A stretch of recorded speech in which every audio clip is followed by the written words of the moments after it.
Hello everyone, I feel like whistling, listening to that intro all the time. Welcome to a new Hue Living Room, and in the hot spot seat I have Christine McInnis. Welcome to Hue Living Room. Hi, thank you for having me.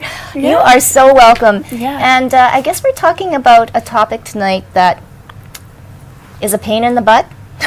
To say the least, you know. Talking about pain, but we're putting a positive spin on this, right? Yes. You promised me. And we're going to start with a little bit about your background, Willow Therapies, reflexology, and I guess your passion for reproductive ailments or whatever, and dealing and helping women through a lot of their pain with their reproductive systems, and then also that time of life, which I think a lot of us, would be really interested, because everybody's journey is different. And then I also want to welcome Robin and Sylvia, our virtual panel, and hopefully there'll be a few more ladies popping in. But so Christine, share your story about how you came to be with Willow Therapies. Okay. Well, I guess my passion for working as a healer, or trying to go into this field of working to support reproductive health, it goes back to when I was a child. Really, I grew up in a house that was full of migraine pain, reproductive health pain, lots of period pain, ovarian cysts. Myself personally, I was lucky. I actually came through puberty initially with really no issues around reproductive health, but I was surrounded by it, and that was what was normal. And most of the people around me thought it was normal to have to, stay home from school a couple days a month, call out of work for a couple days, multiple times a month. That's just the way life was. And those days weren't spent resting. They were spent lying in pain or knocked out by pain meds. And I think I saw that, and I was like, I just thought that's no way to live. That's not... time is so precious, and it's taking away 4, 6, 8 days a month of our lives. So from a young age, I was trying to do all these things to explore, to see, okay, what can help support our health naturally? Because I saw, the medications maybe helping take the pain away, but then you just sleep for 2 days. Or, I didn't see a great solution amongst conventional medicine. And, conventional medicine definitely does so much to support us. So it's not to say that doesn't give some good opportunities, but it wasn't getting the people I loved and cared for there. But it wasn't until I started to try for my own children, and, we didn't have that much trouble getting pregnant, but it was a bumpier road, and that led me to start researching and learning more about our bodies and why it wasn't coming as easily to us as it was to some other people. And at the same time, I was looking for a new career. My job wasn't very flexible. We were trying to start a family, and I wanted something that gave me a bit more time. Came onto reflexology. Combine that with my passion for reproductive health, the drive to help to find solutions where there just weren't good solutions. And, the pie in the sky dream was to support people to live a pain-free life, and to start to really embrace and love their cycles instead of feeling hindered by them. And that's what I've been working towards the last 7 years with Willow Therapies, and training more and more in depth into reproductive health support, and then getting into migraine support and doing additional training to support that as well. And it's all come together in this just most beautiful way where it works. It works. Okay, we'll probably get you to explain exactly how it works. Question for you, migraines and reproductive health, are they connected? For myself, very much so. So my own personal journey was after I had my first child that I started getting migraines. Oh, okay. And we have this idea of this idyllic newborn stage where you're just sitting there enjoying your time, coddling them, loving on them. But I was finding I was getting these this horrible head pain and light sensitivity, and I had to lie down, and I'd have the baby, in the pack and play next to the bed. I was doing the bare minimum when I had an attack going, and it was no way to live. And I just thought back to all the suffering I'd seen in my family growing up, and I'm like, no, that's not going to be me. So I went to my doctor, as you do, and I have tracked my cycles for 14 years now. So I'm pretty aware of when I'm ovulating, when my bleed's going to be, where I'm at in my cycle. And I was getting my migraines 2 days before ovulation, to the day. Wow. So I went to my doctor with this information, and I'm like, I didn't have migraines before having a child. Hormones change after having a child. And I'm getting these migraines right around ovulation. And she's like, well, I don't know what to do with that information. I can write you a script for pain medication. And I was like, well, that's not an answer. But I had already started to develop this background with reproductive health education, and I just dove in and did more and more study into the reflexology angle and how to use kind of natural, energetic, holistic supports to support the reproductive health. And through that, I was able to pretty much get rid of my migraines. Wow. So, do you perform the reflexology then on yourself? Or how did that? Yeah. Yeah. So I would just combine doing it with myself, and we get trained in kind of the whole picture. So, how water intake, how nutrition, how sometimes being low on certain minerals, vitamins, and then how to just work with our cycle. Yes. Managing our schedule, or what we take on at different times of our cycle, can be really helpful as well. Wow. And stress. Yes. So, which is a lot harder than just saying, don't be stressed. Don't be stressed. But there are actual practical steps you can take to lower those stress levels. Okay. And then it all comes together. So what kind of things did you do to lower your stress? I really prioritized taking time to do breath work and my reflexology routine. So with clients, I have them do a routine on their hands and combine that with some paced breathing. Paced breathing is fantastic for hormone health, for menopause symptoms. They've studied it. What is paced breathing? Paced? Demonstrate. Sure. All right. Okay, everybody, we're doing paced breathing now. Yeah. Okay. Should I guide us through a few? Yeah. All right. This will make us all very relaxed. This is such a great way to help get us into that rest, restore, and digest mode. And when we're in that state, our body has a chance to kind of reset and rebalance. So paced breathing, we're going to breathe in for the count of 4. Hold for 2, exhale for 4, hold for 2, and repeat. And when we breathe, we want to breathe into our lower abdomen to feel the belly go out, then the chest. So we're doing a full breath. Okay. Okay, are we ready? Yeah. All right, you can close your eyes. Start to just feel the weight of your feet on the floor, your seat on the chair. And start by taking a deep breath in, filling up your belly. 1, 2, expanding your chest. 3, 4, hold for 2. We'll exhale through our mouth with a ha. 4, 3, 2, 1. Hold for 2. Continue this way. Inhale, 2, 3, 4. Hold for 2. Exhale, 2, 3, 4. Hold for 2. Inhale, 2, 3, 4.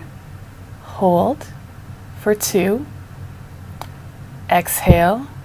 2, 3, 4.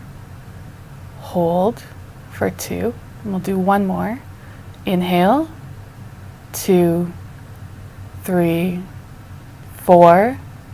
Hold for 2. Exhale. 2, 3, 4. Hold for 2.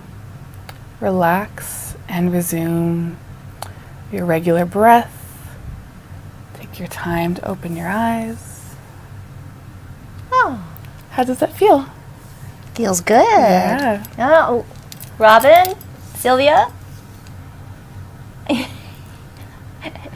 Oh, Sylvia, you're on mute. We'll unmute you. That's a state of nirvana that a martini can't get you to. Yes. And so the studies that have been done on this, for example, with hot flashes, Yes. doing that for 15 minutes twice a day. So it's a bit of an investment of time, but it's so worth it. Can reduce hot flashes by about 50%. You're kidding me. Yeah. Wow. Hot flashes and night sweats, because it's helping to support that brain function. It's helping to support, a well-balanced hypothalamic function, and it's helping to support that brain hormone communication by spending time in that state every day. Robin, if do you feel? Oh, go ahead. Oh, sorry. No, go ahead, Sylvia. Yeah. Go ahead. I was going to say, if you did it 4 times a day for 15 minutes, would that get you to 100% really? Asking for a friend. You could try. It's Let not. us know. It's not going to do any harm. But like, I have clients I work with who, I see them in studio, so I do hands-on reflexology with them, and I do encourage them to go home and incorporate this into a daily routine. And I do have clients who see a complete cessation of their hot flashes. Pretty Let my amazing. friend know. With regular treatments, yeah. So it is possible, at least for some people in some cases, and it's worth it because it's reducing your stress level. Yeah. It's helping your circulation. It's helping release tension in your body. So there's really no downside to trying. No. Just want to welcome Linda. Linda, we were just doing Yeah. our paced breathing, so Hi, Linda. now we're all refreshed. Yeah. So you got to take in a breath for 4 counts, hold for 2, let it out for 4, and hold that for 2. Mm-hmm. And it's like wash, rinse, and repeat. Yeah. Simple but powerful. Yeah. How about it, Robin? Yes, I know that lots of people love breath work. It's not one of my ideas of a good time, but I did do it. Good. Thank you. Yeah. Thank you. But even just talk about the mental health issue too, as well, right? Because it's all stress related to, Yeah. and mood swings, all of those things. I think people are really wanting to find, an alternative Yeah. than taking pills all the time. And the work I do in the exercises, like the home exercises, I'm going to share this as far and wide as I can because it's free, it's accessible, and I don't want, cost or location to be a barrier to people. If they have the motivation to do it, do these exercises. They're safe alongside your medications, so you can do them, see if they are helping you. You don't have to change your medications to try them. Some of the work I do a little bit of neck stretching. That's the only case where you have to be a bit careful, but for most of this, it's safe. And it's simple. It's Yeah. so simple. All right, Yeah. so let's talk about migraines. Yes. Those awful migraines. So you would ask whether there was that migraine hormonal Yeah. connection, and so migraine is a condition. You have in your brain that different triggers can cause it to flare up. So the hormones aren't why you have migraine. You have migraine, but the hormones are what are triggering the migraine response. Okay. But the migraine condition isn't because of the hormones. Okay. So I find for myself, because I am prone to migraine, I do have to watch that I'm not exposing myself to too many triggers, because then the migraines will come back. It's not like I lead this incredibly restrictive life, but I do have to watch because hormones are one of the triggers. Right. So the way I like to describe it is you have hormones, and that might bring you this close to having a migraine attack. And then you add on some stress on top of that. Then maybe a weather system moves in, or maybe you exercise and get your heart rate up too high. Then you get just to get to a tipping point where then the migraine process starts. So when you can get your hormones better balanced, then when you have those other things, you're not hitting that tipping point.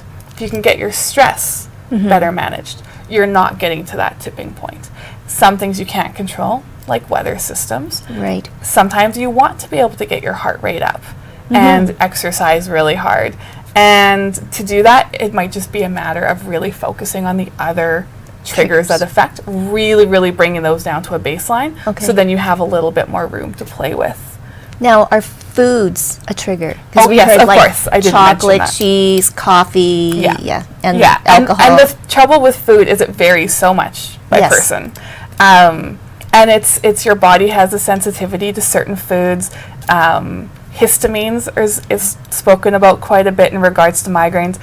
I'm not a nutritionist, so I don't get into the food aspect as much, other than that I have people keep a journal Okay. and start to become aware. You eat this, and then this happens. Migraines give most people a little early warning sign too.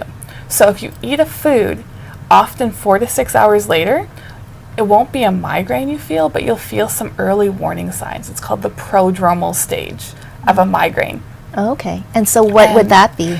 Slight headachy? It's, for a lot of people, they just say they feel something is off.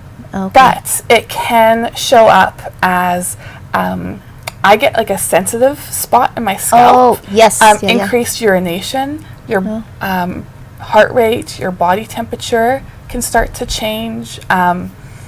They're autonomic body processes that start to just feel a little bit off, usually is what people are noticing in that stage. Interesting. Yeah. Interesting. So the headache stage is actually the third stage of migraine in most cases.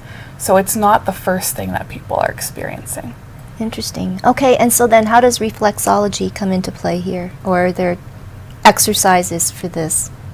Yeah, I work with both because I want people to have long-lasting relief. So if you're coming to see me, I'm also trained in acupressure for headaches and migraines as well. And I'm also trained in facial cupping and facial gua sha, as well as reflexology. So that just sounds painful. No, it's wonderful. It's so relaxing. So facial cupping, what? Yeah, What is so that? it uses small silicone cups, not like the body cups. Yes, okay. Not as big, not as strong. Do not leave marks. Oh, good. So it actually is often used for aesthetics because it gives a lovely glow to the face, aids lymphatic drainage, increases circulation, helps like increase the collagen production in your skin. So it's wonderful, but it's also great for helping to release some tension. So reflexology just by itself can be excellent for helping to calm the body's like reactivity to triggers. So helping to get that stress level down, helping to get the body into that like parasympathetic rest restore state. So it's not as likely to react to those triggers and start a migraine process. On its own, it helps some. Yeah. It helps a little, but not necessarily all the way. Right. I find what really helps is when you bring in these other things and use them all together. So bringing in techniques to help release the tension around the neck, the shoulders, the face, and the scalp. Because we hold a lot of tension in our scalp. I know. Too. And yeah. I will sometimes spend 30 minutes just working out scalp tension, and it feels amazing too. Yes. This all I just want people to feel good, so it all feels amazing. But you can do it yourself. Give yourself a really strong scalp massage. Spend a couple minutes on it, and that helps No doubt, release yeah. some tension. But yeah, it's bringing it all together to calm the nervous system, so you're less reactive, less stressed, help to release tension, which both can be a trigger for some people, and it can be caused by migraines. So you get increased tension Right. after a migraine. And then helping to build awareness around what is potentially causing it. So I find for myself, I can drink alcohol most of the time. Yeah. But a lot of people with migraines, alcohol will trigger a migraine. And I have about 4 days before my period. I know if I drink alcohol in those 4 days, I'm likely to get a migraine. So I track my cycle. I know when those 4 days are. I avoid alcohol, and I don't get a migraine. There you from go. that. So- Or you choose then, okay, I'll suffer through the migraine because it's my birthday or something like that. But that's so fascinating. And again, it's just we don't talk about it, right? We just suffer through it, right, Sylvia? You probably you're on mute. Unmute. Just keep yourself unmuted. I'm muted because my dogs are. And if I close the door and no one else is home, then they cry at the door. So Okay. So it's interesting because I'm listening to this conversation, and I've been a migraine sufferer since I was 13. And I think, some of these things are so common, and I don't want to be gender stereotyping here, but migraines are very common in women. And so we automatically tend to attribute that to hormones. But one of the things that frustrates me about Western medicine is that we are always looking for the physical or physiological cause of things, but there's always an emotional, there's a stored emotion that accompanies anything that is sudden and extreme, constant or recurrent. So, I always say, it's one of my taglines in several of my presentations, our issues live in our tissues. So what are your issues telling you? And you can say, yes, but I have migraines because of this hormonal thing, or I have back pain because I hurt my back doing this. But thousands of people have hormones and don't have migraines, and thousands of people have lifted and not injured their back. So what is your back pain trying to tell you? What is your migraine trying to tell you? And if all of the treatments that you've done have been failing, then and you can't stop them, then maybe it's time to ask the question, what is the purpose? What are you trying to teach me? What are you trying to tell me, body, that I am not listening to? Yes. Okay. I love that, Sylvia. Love that. And I'm going to connect with you after, because I love everything you're saying. So the way, and you wanted to put a positive spin on pain. Yes. And this is where pain can be debilitating. We don't want to minimize that. But pain is communication. So pain is our body trying to tell us something. And I believe we have an ability to tune in and listen to that. The breath work is, I would consider that the entry to this sort of work, and then taking it to that next level of really sitting in quiet and meditation. I love doing the breath work first because that helps to get you into that really centered state where you can start to, it will minimize that pain response so it doesn't feel like it's attacking you, and then you can start to explore. And those exact questions you ask, what are you trying to tell me? Where are you sitting in the body? What colors, words, emotions come up when you focus on where the pain is sitting in a body, and start to build awareness over whether there's something deeper that we're holding on to. I also have learned to say thank you to the body part that's holding the pain, or the disease or the issue, because if that body part didn't volunteer itself to hold it, then the pain might be everywhere. Right? So if it's in my neck, the first thing I ask myself is, what am I carrying that feels like it's suffocating? Sylvia, can you let that go? And I try to explore that, and then I say thank you. Sounds crazy. And I teach my clients this: say thank you to your body instead of being angry with your body for letting you down. It's actually trying to help you. It's actually a form of communication. Can you find some gratitude and embrace that just a little bit, as crazy as that sounds, and say thank you to your neck for holding the pain so that your whole body doesn't feel it and you can still go to work. When I was diagnosed with breast cancer, I learned to say thank you to my left breast for holding the cancer so that no other body part was affected. And I encouraged the rest of my body to show gratitude, so that I didn't have that, I didn't have the fear or the anger or the rejection of the condition. I didn't own the condition that way. It was a form of communication to help me discover something that needed to be uncovered, some issues that were stuck in my tissues. I love that. Yeah. So I'm kind of curious to get Robin here in the conversation. Robin does a lot for peer support and mental health, but Robin too, a lot of what Christine and Sylvia have been talking about is really, I guess, can be directed to mental health too, some of the clients that you work with, and really because they are in pain, right? Maybe not physically in pain sometimes, but they are in pain. Yes, certainly there are times when we who are dealing with our mental health have huge amounts of pain, and we just want that pain to stop.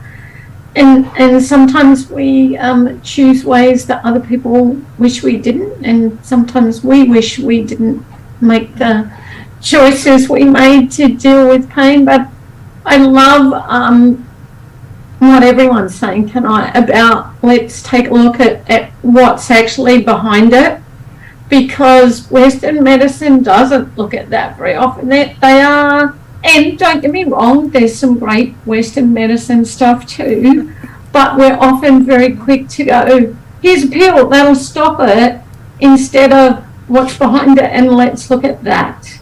And so in terms of mental health, I think we are pretty quick at diagnosing and giving medication for something that people are dealing with instead of exploring different things first.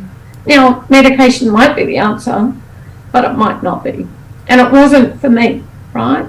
So, yeah, and I think like when people are dealing with significant pain, it obviously has an impact on their mental health.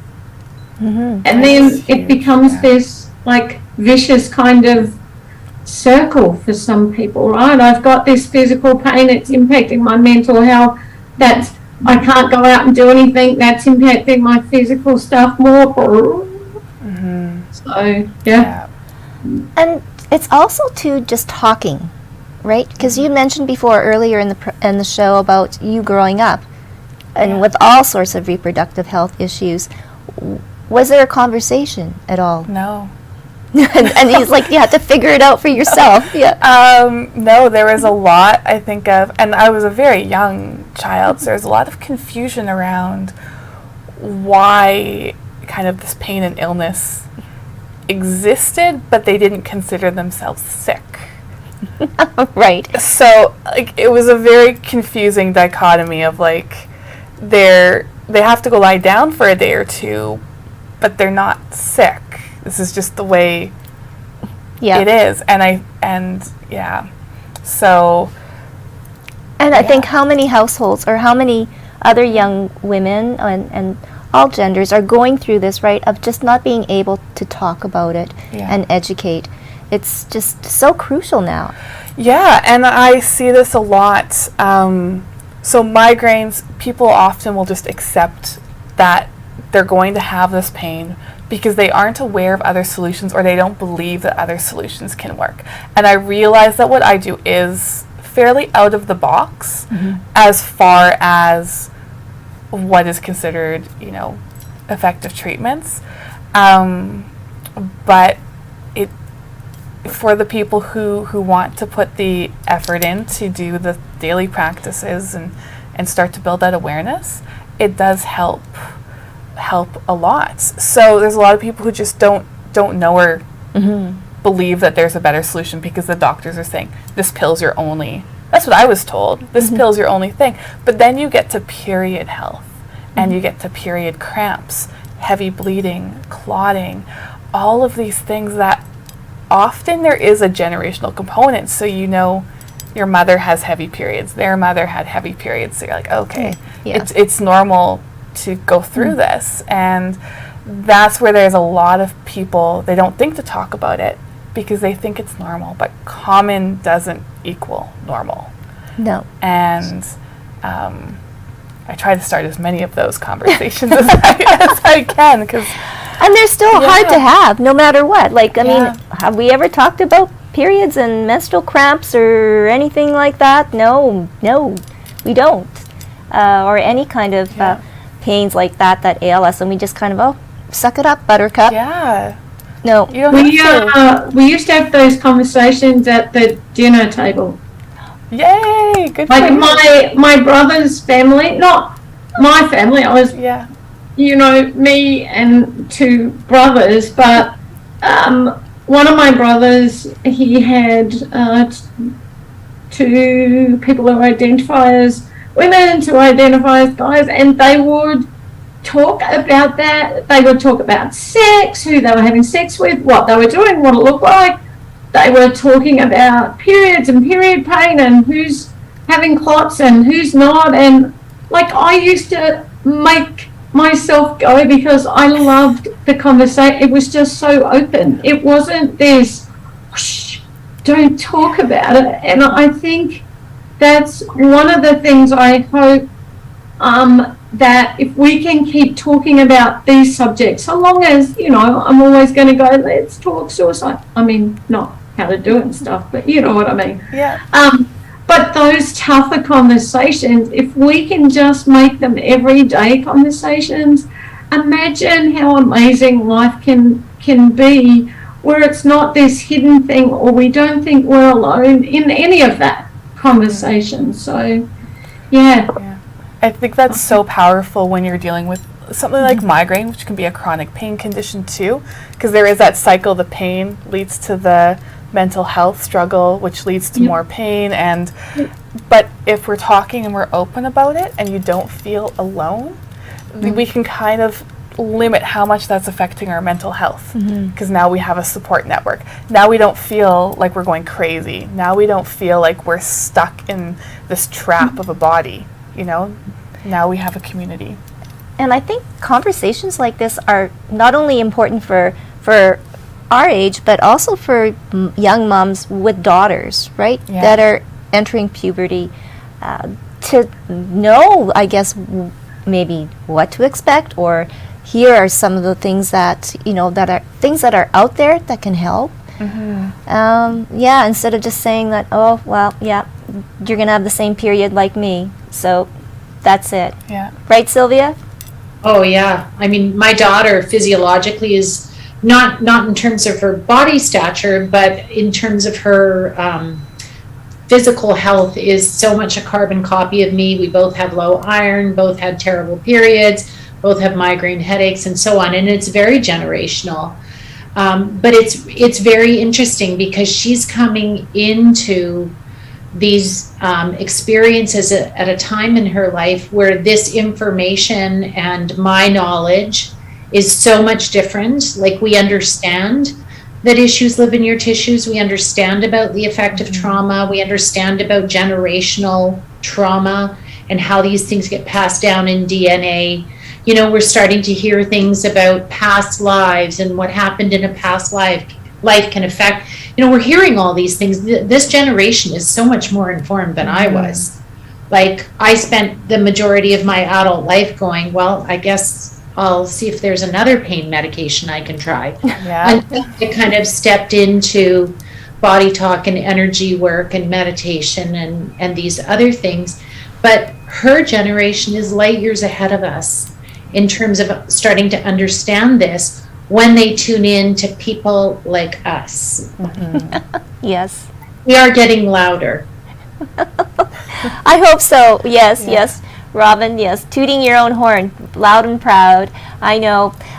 So, Christine, words of wisdom, or for anything, or for more information, people that are listening or watching, thinking, maybe I should try this. Yeah. What do you say? So I do have a set of free resources. No harm in trying. So if you're struggling with migraines or heavy period pain, just give it a try. It'll take you a couple, try it for a good couple weeks maybe, but just give it a try. So my set of free resources includes an awareness journal. So that encourages you to do a body scan every day. A body scan just takes a minute or two, and it's really just resting, closing your eyes, and asking your feet, how are you feeling? Calves, knees, thighs, just moving through your body and seeing if you notice any sensations, any tension, anything that you feel. If you're up for it, take it a step further, and when you feel a tension, ask, is there an emotion attached to this tension? But it's just about building an awareness. So use the journal, track what you're feeling, track the external factors of your life, the diet, the weather, where you are in your cycle, and start to see patterns. The next step is, I love my reflexology, my acupressure. So it's a reflexology and acupressure self-care routine, primarily on the head and the hands, includes some breath work. It's 15 minutes long and can be used as prevention or acute care. For myself, if I have an active migraine, I find it takes it from about an 8 down to a 1 or a 2 out of 10 on the pain scale, which is lying in bed to being able to hang out with my kids. So where can they get this? Is this on your website? Yes. So if you want, can you link it in the show notes? Yes, we can link that in the show notes, so you can give out your website. And it's in my Instagram. It's my link in bio, and it should be on my website, but I'm not sure if it is because I haven't updated my website for a bit. And then the third resource on there is the breath work, the paced breathing. Oh, so perfect. Use those three together, and I want you to be well and thrive and live pain-free. So simple, and you know what?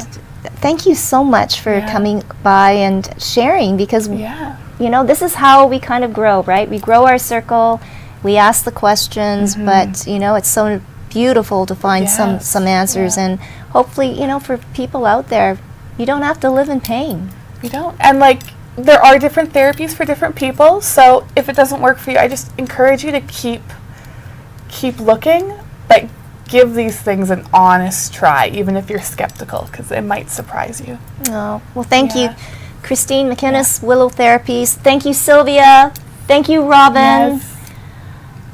Have a wonderful evening, everybody, and thank you all for joining us on the Hue Living Room. We'll see you next Tuesday. Yeah. Bye.